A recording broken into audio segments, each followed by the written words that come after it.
하나님의 말씀은 누가복음 5장 31절부터 32절입니다. 예수께서 대답하여 가라사대 건강한 자에게는 의원이 쓸데없고 병든 자에게야 쓸데있나니 내가 의인을 부르러 온 것이 아니요 죄인을 불러 회개시키러 왔노라. 아멘. 하나님은 죄인을 불러 회개케 하시는 분이십니다. 그래서 예수께서 지금 본문에 읽은 것처럼 나는 의인을 부르러 온 것이 아니요 죄인을 불러 회개시키러 왔노라 라고 말씀하셨습니다. 누가복음 5장은 크게 4개 사건으로 구성되어 있습니다. 1절부터 11절까지는 예수께서 죄인인 베드로를 부르신 사건이고, 12절부터 16절은 부정한 나병 환자를 치유하신 사건이고, 17절부터 26절은 죄인인 중풍병자를 치유하고 죄를 사하는 권세를 나타내는 사건입니다. 27절부터 32절은 죄인인 레위와 세리들과 죄인들을 부르시고 그들을 회개케 하며 죄인들을 긍휼히 여기시고 함께하는 사건입니다. 그리고 33절부터 39절은 예수의 제자들이 금식하지 않는 이유로 논쟁을 하는 그런 장면입니다. 1절부터 11절을 보시면 예수께서는 죄인인 베드로를 제자로 부르시는 목적을 가지고 예수께서는 말씀을 증거하시고 베드로와 그의 동업자들에게 깊은 곳에 그물을 던져 고기를 잡으라고 하는 주요 사건이 전개되고 있습니다. 예수께서 누가복음 4장을 통해서 말씀의 권위와 그분의 그 말씀의 권능과 능력으로 말미암아 이적과 능력을 행하셨기 때문에 이스라엘 많은 사람들이 예수의 말씀을 듣기를 원하고, 그리고 그 예수를 통해서 병이 든 자들은 치유를 받기를 원했을 것입니다. 그들은 영적으로 육체적으로 대단히 예수의 그 권위 있는 말씀과 이적과 능력을 통해서 만족을 얻었고 얻고자 했기 때문에 또다시 게네사렛 호숫가에 있는 예수의 주변을 둘러서서 수많은 무리들이 예수의 말씀을 지금 듣고 있습니다.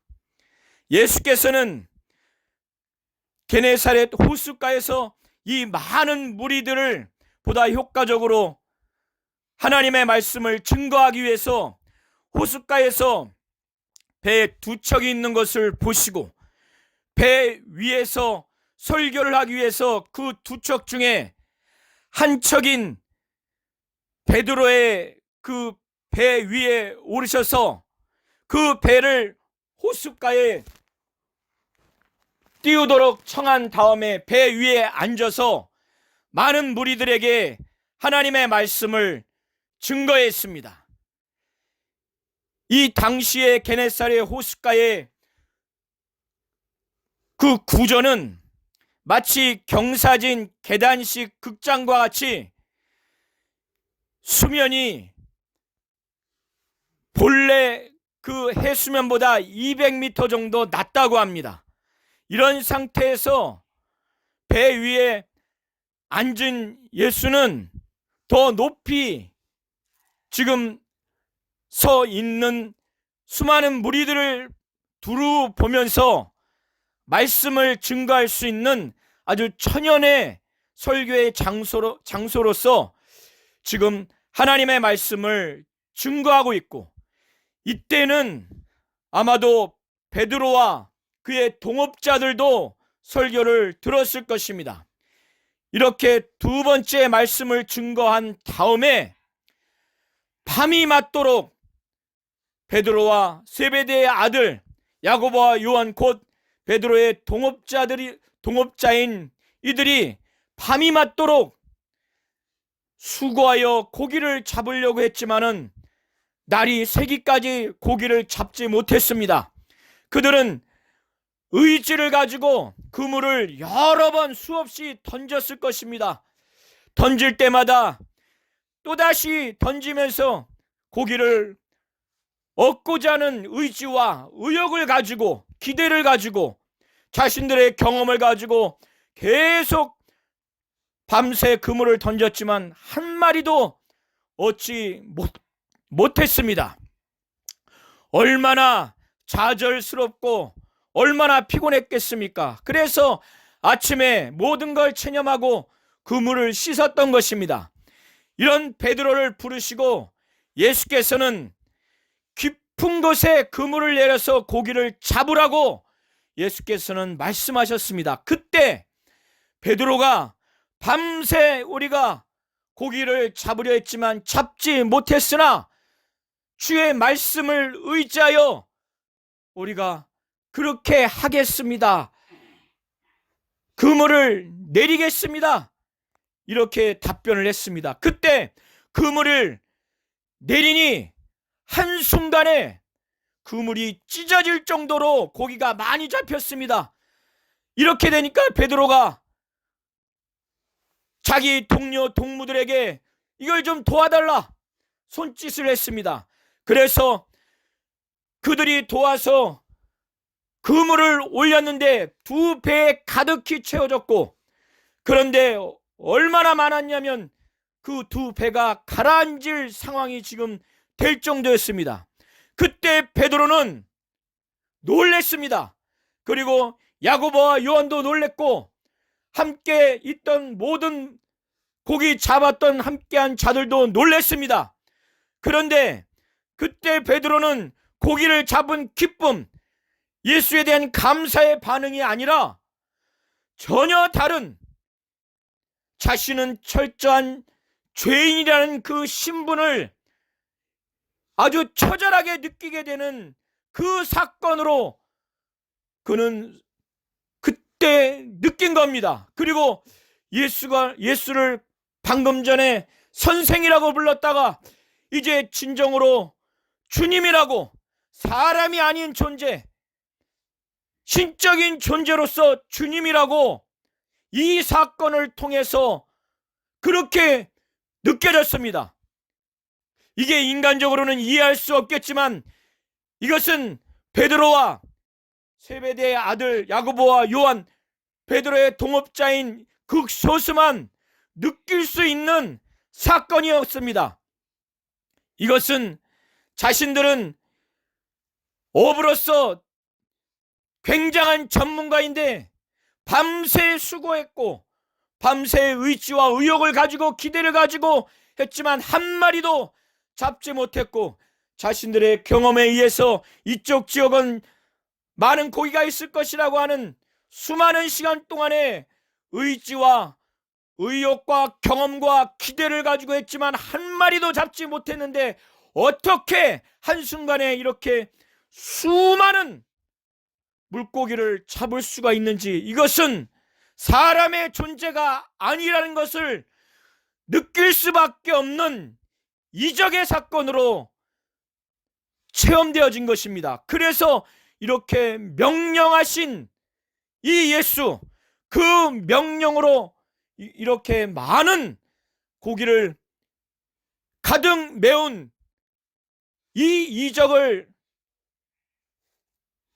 역사하셨던 예수의 그 권세, 그 능력, 그분의 정체성에서 베드로는 그가 주님이라고, 신적 존재라는 것을 느끼게 됐고, 거룩한 주님, 이렇게 느낀 겁니다. 그 거룩한 주님 앞에 서 있는 인간은 죄인일 수밖에 없고 그 거룩하신 신적 존재인 주님 앞에 서 있는 죄인은 두려움을 가질 수밖에 없었습니다.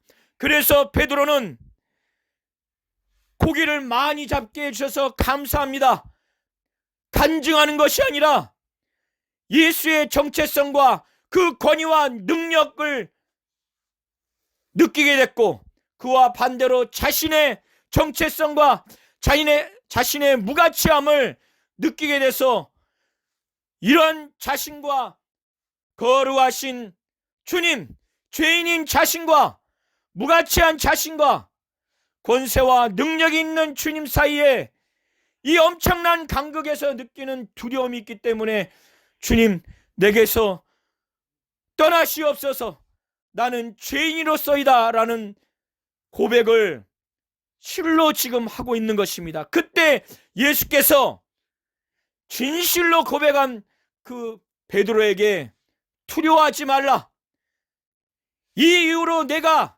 사람을 취하리라. 다른 공간복음서에서는 내가 사람을 낚는 어부가 되게 하리라, 이렇게 말씀을 하신 다음에 야고보와 요한도 배를 육지에 대두고 모든 것을 버리고 주님을 쫓았다라고 지금 10절과 11절에 이렇게 묘사하고 있습니다. 이는 수많은 고기를 낚는 사건을 통해서 예수는 베드로에게 철저하게 죄인임을 느끼게 하고, 그리고 거룩하신 신적 존재인 예수의 정체성을 느끼게 하고 권위와 능력을 느끼게 하고, 그럼으로써 이제 베드로를 제자로 부르시기 위해서 이 사건을, 이 이적을 나타내 주신 것입니다. 그리고 사람을 낚는 어부, 사람을 취하는 그 사명자로서 제자를 부르시기 위해서 이 사건을 일으키신 것입니다. 이와 같이 예수는 죄인인 베드로를 부르셨습니다. 능력 있고 이스라엘 종교 지도자의 자격을 갖춘 자가 아닌 하루 먹고 하루 살 수밖에 없는 어부로서의 베드로, 죄인으로서의 그 베드로를 제자로 부르시기 위해서 이 이적 사건을 일으키신 것입니다. 그리고 12절과 16절은 이제 예수께서 한 동네에 계셨습니다. 그때 온몸에 그 문둥병을 걸린 자가 예수께 나와서 엎드려서 주님이 원하시면 나를 깨끗하게 하실 수 있습니다라고 간절히 주님이 자신의 이 문둥병이 깨끗해져서 율법 제도에 의해서 제사장으로 하여금 정결하다고 하는 그 증거를 받아서 다시 종교적으로나 사회적으로 다시 복귀하고자 하는 마음으로 예수께 무릎 꿇고 주님이 자기의 깨끗게 됨을 원했으면 하는 마음으로 예수께 다가갔습니다. 이 문둥병자의 온몸에 문둥병이 걸린 것을 생각해 보십시오. 우리 가족이 이렇게 됐다면 어떠하겠습니까? 이 문둥병자는 부정한 자입니다. 부정한 자이지만은 예수가 자기를 낫게 하고 깨끗게 할 수 있다고 하는 그 능력 있고 그 권위가 있다고 하는 예수에 대한 전적인 믿음과 신뢰가 분명히 있었습니다. 그리고 예수의 정체성도 미약하게 남아 있었습니다. 그래서 주여라고 그렇게 고백을 하고 있는 것입니다. 다만 예수께서 자기를 낫게 하시고 자기를 깨끗게 수 있는 분, 그 정체성으로서의 주님, 그것도 믿었고 또 그런 능력과 권위가 있던 것도 믿었습니다. 다만 주님이 자기를 향해서 긍휼을 갖고 그렇게 원해주기를 바라는 그런 마음이었습니다. 이스라엘에서 율법에 의하면 문둥병자는 부정한 자입니다. 그래서 종교적으로도 격리시키고 사회적으로도 격리시킵니다. 전염될 수밖에 없기 때문에 그러하고 이 문둥병자에게 손에 닿기만 하면 그 자도 부정한 것입니다. 그래서 레위기 13장과 14장에는 이 문둥병에 관한 율법의 규정들이 자세히 나와 있습니다. 문둥병과 문둥병에 걸린 문둥병자가 결국 문둥병에 걸렸다, 부정하다, 정결하다고 하는 모든 검사와 판단은 제사장이 합니다. 지금 이 모든 것을 아는 상황에서 지금 문둥병자는 사회적으로 종교적으로 불법이고 부정한 모든 장막을 걷어붙이고 예수께 지금 저돌적으로 예수만을 바라보고 예수만을 의지하여 지금 나온 겁니다. 그리고 예수께서도 말씀으로만 치유를 할 수 있었음에도 불구하고 친히 손을 대셔서 내가 원하노니 깨끗함을 받으라, 이렇게 하셨습니다. 이때 즉시로 문둥병이 깨끗함을 받았습니다. 곧 떠났습니다. 이것도 율법에 의하면 불법으로 이 당시에 평가받을 수 있는 부분이지만 예수는 율법에서도 부정하거나 또 불법자로 여기는 자에게까지 친히 긍휼을 여기시고 사랑하는 마음으로 정결케 하고 깨끗게 할 수 있는 분이라는 것을 지금 보여주신 것입니다. 그리고 나서 예수께서는 이 문둥병이 깨끗하게 난 것을 아무에게도 말하지 말고 이르지 말고 내 몸을 제사장에게 보여서 모세가 명한 예물을 드려 이제 내가 깨끗게 된 자라는 것을 증거하라고 보냈습니다. 그런데 마가복음에 보면은 이 문둥병자가 치유가 된 것을 본인이 말하게 된 겁니다. 레위기 13장 14장을 보시면 문둥병자가 깨끗함을 받게 되면 제사장에게 보여서 모세가 명한 예물 곧 새 2마리를 드려야 됩니다. 한 마리는 성전에서 죽여서 피를 흘리고 그리고 한 마리는 그 피를 새에 묻혀서 날려보냅니다. 그리고 난 다음에 양 3마리를 각각 속죄제, 속건제, 전제로 드리게 됩니다. 물론 그 제사를 드리는 사람의 경제적인 상황에 따라서 더 경제적으로 경미한 그 예물을 드릴 수는 있습니다. 이 절차를 예수께서는 밟으라고 한 겁니다.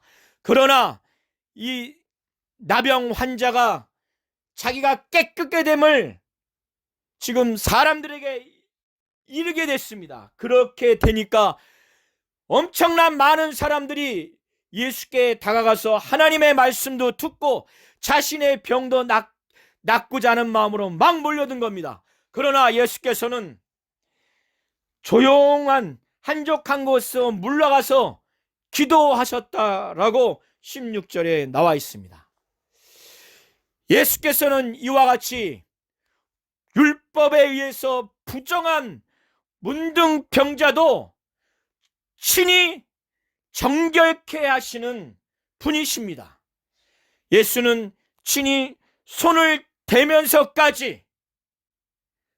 대시면서까지 율법의 규정을 어긋나게 했다라는 평가를 받으면서까지, 그리고 문둥병에 손을 대면 전염될 수 있는 그 모든 위험을 감수하고 부정한 자를 긍휼히 여기고 정결케 하시는 주님의 그 정체성, 주님의 그 긍휼, 주님의 그 능력을 나타내 주시기 위해서 그렇게 하셨습니다.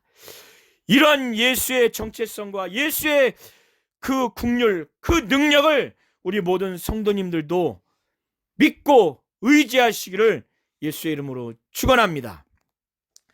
17절부터 26절을 또 보시게 되면 예수께서 이제 또 죄를 사하는 권세가 있다고 하는 것을 친히 나타내 주시기 위해서 죄 있는 중풍병자를 치유하는 사건을 통해서 이제 죄를 사하는 권세가 오직 하나님에게만 있다고 하는 이 바리새인과 그 교법사들에게 아주 충격적으로 지금 나타내 주시는 장면입니다.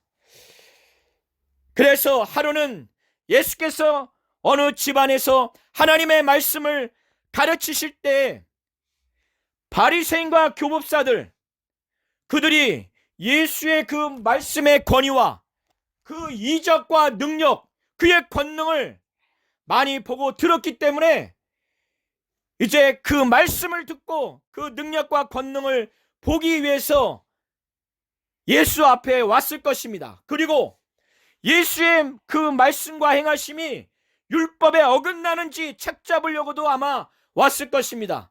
그래서 갈릴리 각촌과 유대와 예루살렘에서 많은 바리새인과 교법사들이 그 집 앞에 앉았습니다.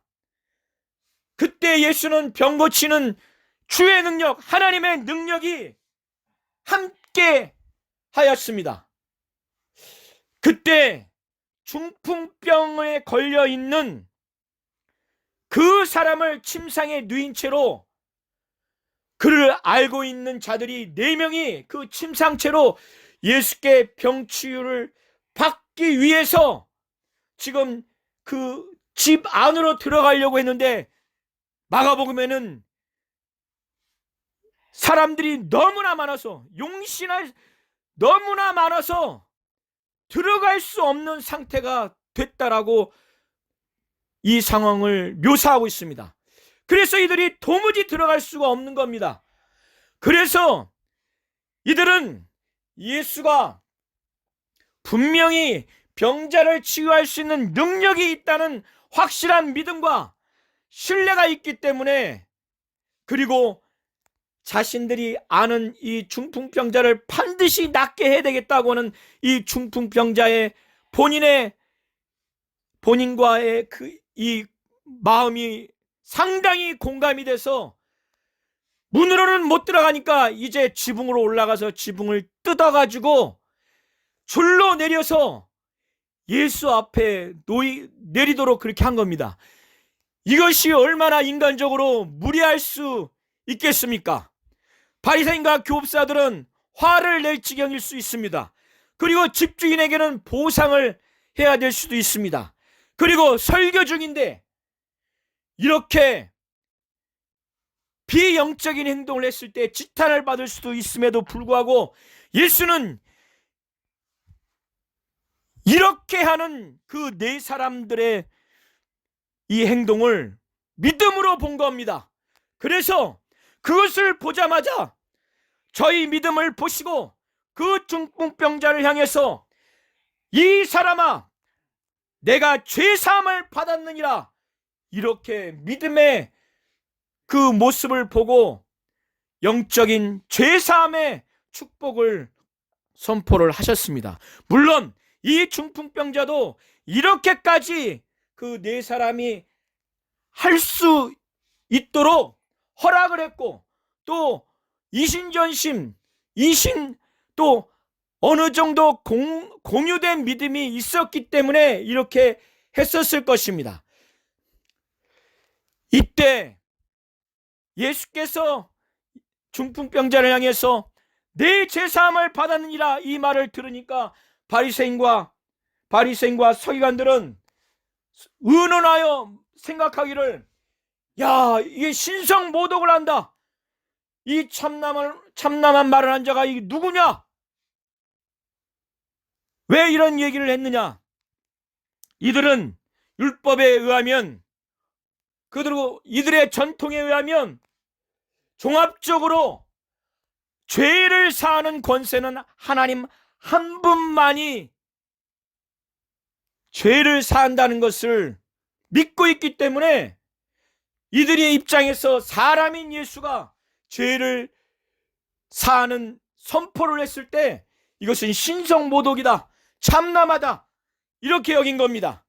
이 은원을 아시고 또 그들이 이런 생각을 하는 것을 훤히 아시고 예수께서 너희 마음에 무슨 은원을 하느냐?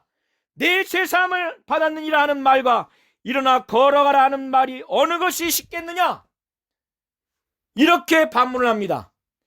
사람의 입장에서 볼 때, 또 바리새인들과 서기관들, 또 교법사들이 볼 때는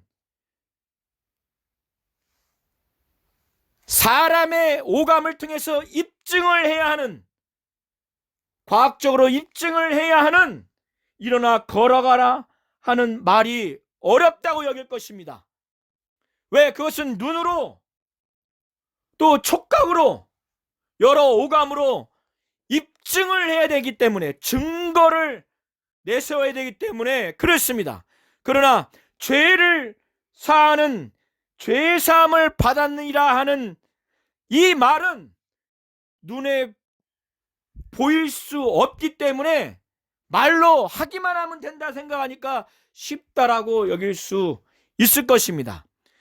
그런데 예수께서는 이 두 가지를 동시에 일으키시면서 죄 있는 중풍병자를 치유함으로 인해서 죄가 사하는 권세를 나타내게 하시기 위해서 지금 치유의 이적을 나타내십니다. 그래서 예수께서 말씀하시기를, 그러나 인자가 땅에서 죄를 사하는 권세가 있는 줄을 너희로 알게 하리라, 이렇게 말씀하시고 중풍병자에게 말씀을 하십니다. 내가 내게 이르노니 일어나 내 침상을 가지고 집으로 가라, 이렇게 하시니까 그 사람이 곧 일어나서 그 누웠던 것을 가지고 하나님께 영광 돌리고 집으로 돌아갑니다. 깨끗함을 받은 겁니다. 이것을 본 모든 사람들이 놀라서 하나님께 영광을 돌리고 심히 두려워한 겁니다. 그래서 오늘날 우리가 귀한 일을 보았다, 이런 아주 경이로운, 하나님께 영광 돌리는 그러한 모습, 이것은 사람이 가질 수 있는 능력이 아니라는 그런 측면에서 하나님께 영광 돌리는 것입니다. 다른 공간복음서에는 표현하기를, 사람에게 이런 권세를 주신 하나님께 영광 돌린다라는 표현을 하고 있습니다. 이와 같이 예수는 죄가 있는 중풍병자를 치유하심으로 인해서 죄를 사하는 권세가 있으신 분이라는 것을 나타내 주셨습니다. 우리 모든 성도님들이 불신자의 죄뿐만 아니라 우리 모든 성도님들이 지은 모든 죄도 사할 수 있는 권세가 하나님에게 있고, 또 예수의 공로와 예수의 피만을 의지한다면 우리는 죄사함을 받을 수 있는 예수의 권세를 체험할 수 있다는 것을 믿고 의지하시고 율법과 원수의 정죄와 억압에 빠지지 않으시기를 예수의 이름으로 축원드립니다. 27절부터 또 39절을 이제 보시면, 그 후에 예수께서는 이제 세관에 앉은 레위를 보게 됩니다. 그리고 난 다음에 일방적으로 레위에게 나를 쫓으라 하니까 세리 레위가 모든 것을 버리고 예수를 쫓습니다. 그리고 난 다음에 자기를 부르신 예수를 위해서 자기 집에서 잔치를 하는데, 그때 모인 그 객들이 자기 동료인 세리와 죄인들인 것입니다. 그러니까 또다시 바리새인과 그의 서기관들이 예수의 제자들을 비방한 겁니다. 너희가 어찌하여 세리와 죄인들과 함께 먹고 마시느냐? 유대 율법과 이들의 유대주의 사고에서는 세리와 죄인들과는 함께 먹을 수가 없습니다. 함께 식탁을 교제한다는 것은 같은 유유상종이라는 것입니다. 세리는 이 당시에 친로마 제국 성향을 가지고 있는 자로서 유대인들의 입장에서는 아주 증오의 대상입니다. 아주 인간 말종으로 아주 경멸하는 대상입니다. 유대인들에게 아주 착복하고 그리고 이스라엘을 정복한 로마 제국의 친 성향을 아주 나타내는 아주 반유대주의자들, 반이스라엘 사람들로 여길 만큼 유대 사람들은 세리를 아주 경멸했습니다. 아주 증오했고, 그래서 세리와 죄인들과 함께 식사를 하는 이 모습이 왜 죄인들과 함께 하느냐, 이렇게 지금 말한 겁니다. 그때 예수께서 말씀하신 것입니다. 건강한 자에게는 의원이 쓸데없고 병든 자에게 쓸데있다니. 예수는 자신을 의원이라고 하면서, 그리고 지금 바리새인과 서기관들, 교법사들을 지금 건강한 자로, 그리고 세리와 죄인들을 병든 자라고 은유적으로 표현하면서 오히려 세리와 죄인들은 자기가 필요한 병자고 또 그들을 치유하는, 그들을 구원하는 의인이라고 표현하시면서 예수는 의인을 부르러 온 것이 아니라 죄인을 불러 회개시키러 왔노라고 지금 말씀을 하신 것입니다. 그러니까 또다시 지금 이들이 예수께 말하는 겁니다. 요한의 제자들도 금식하고 바리새인의 제자들도 그리하는데 당신의 제자들은 금식도 않고 먹고 하십니다. 이스라엘 민족들은 회개의 표시로서 금식을 하고 또 메시아를 기다리는 그 측면에서 금식을 합니다. 슬픔의 표시로서 또 금식입니다. 그런데 지금 예수의 제자들은 먹고 마시니까 메시아를 기다리는 의미로서의 금식도 하지 않고 회개해야 하는 의미로서 금식도 하지 않으니까 그거를 지금 지적한 것입니다. 그때 예수께서는 자신을 신랑이라고 하면서, 그리고 이 구원과 그리고 이 천국, 이 복음과 진리를 받아들이는 이 영생, 이 구원, 이것을 천국 잔치라고, 혼인 잔치라고 지금 은유적으로 말씀하시면서 말씀하시기를, 혼인집 손님들이 신랑과 함께 있을 때 너희가 그 손님으로 근식하게 할 수 있느냐? 그러나 그 날에 이르러 저희가 신랑을 빼앗기리니, 신랑을 빼앗긴다는 것은 예수께서 고난을 당하시고 죽으시는, 순환 당하시는 그것을 은유적으로 말하시면서 신랑을 빼앗기리니 그날에는 내 제자들이 금식할 것이다, 이런 말씀으로 34절과 35절을 말씀하신 것입니다.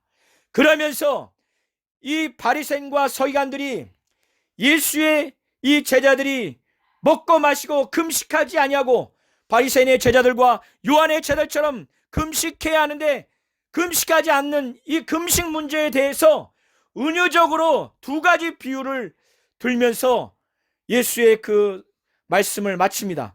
그 첫 번째는 무엇이냐면, 유대 종교 지도자들과 그들이 따르는 전통과 또 그 규례 준수와 또 율법을 왜곡해서 지키는 율법주의, 이것이 곧 헌옷이고 또 옛것이고 이것이 묵은 포도주입니다. 그리고 새것, 새옷, 새 포도주는 예수가 전하는 이 복음과 진리, 그것으로 인한 그 구원과 영생과 은혜와 생명, 이 모든 것들을 그렇게 여기시면 좋을 것 같습니다.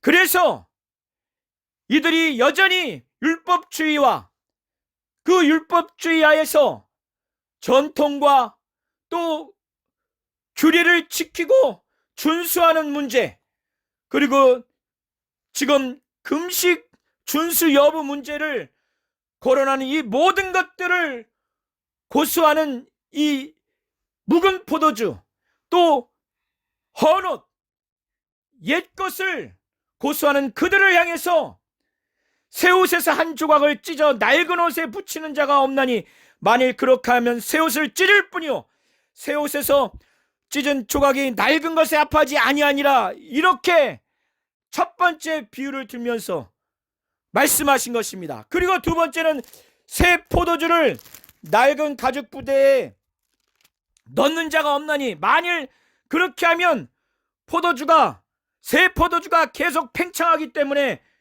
그 헌 부대를 터뜨리게 되기 때문에 포도주가 쏟아지고 부대조 버리게 된다고 이런 말씀을 하시면서 새 포도주는 새 부대에 넣어야 할 것이라고 말씀합니다.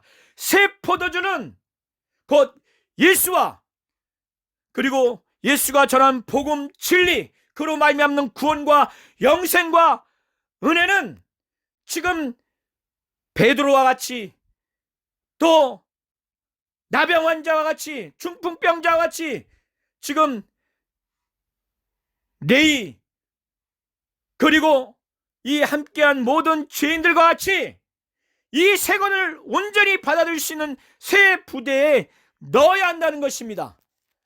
헌옷은 새 옷을 키우면 그것이 빨면 새 옷이 그걸 당겨버리기 때문에 찢어지는 것입니다.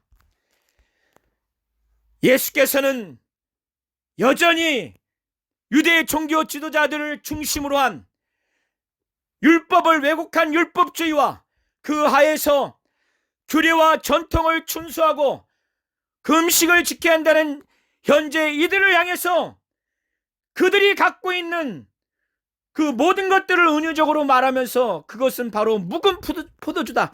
그들이 여지껏 마시고 있는 묵은 포도주를 마시고 새 것을 원하는 자가 하나도 없다. 이는 묵은 것이 좋다 함이니라라는 아주 역설적인 지적, 은유적인 지적을 통해서 그들의 현재의 불순종과 불신앙적인 부분을 지적하고 있습니다. 저와 우리 모든 성도님들이 예수는 의인을 부르러 온 것이 아니라 죄인을 불러 회개케 하러 오신다는 것을 분명히 아시기 바랍니다. 하나님은 의인을 부르러 온 것이 아니라 죄인을 불러 회개시키러 예수를 보내셨고 하나님은 그거를 원하신 것입니다.